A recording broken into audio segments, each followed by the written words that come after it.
According to Freddie Mac's weekly National Mortgage Market Survey, the average 30-year fixed mortgage rate rose above 6% in mid-September, and in late October, it crested at about 7%, where it remained for the next 3 weeks. Since then, it has fallen somewhat in response to positive signs that inflation is finally abating, but we're still above 6%, a rate level we've not seen since late 2008.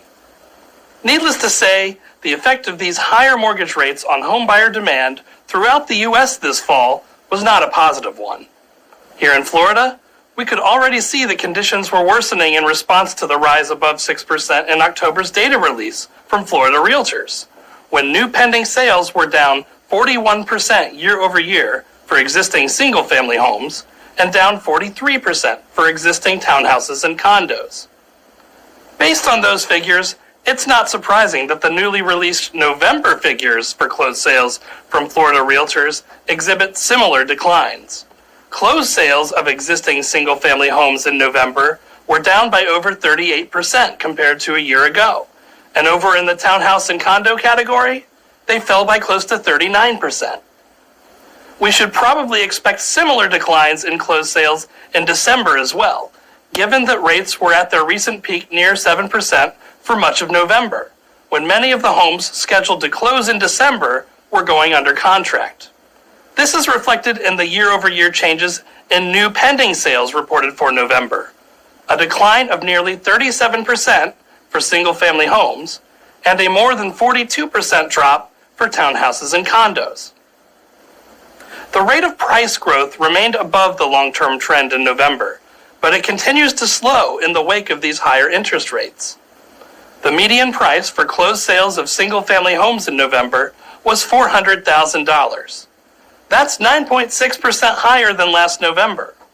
The median townhouse and condo price, meanwhile, increased by 12.3% to $307,000. New listings of single-family homes for sale in November were down by over 15% year over year, and likewise declined by over 13% in the townhouse and condo category. This fall, the number of homes coming onto the market is partly in response to rate lock-in. That is, a number of current homeowners have a much more favorable mortgage rate on their current home than they could get on the market right now, which makes for a strong disincentive to sell until conditions improve.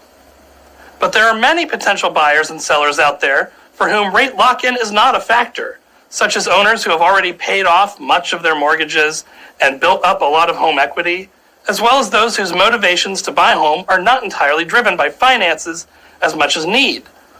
While inventory levels are still far from pre-pandemic standards in most parts of the state, they are still much better than they were at the beginning of the year.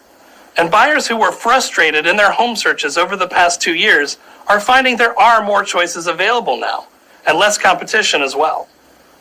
Join us next month as we present the December statistics and wrap up a very eventful year in Florida's housing market.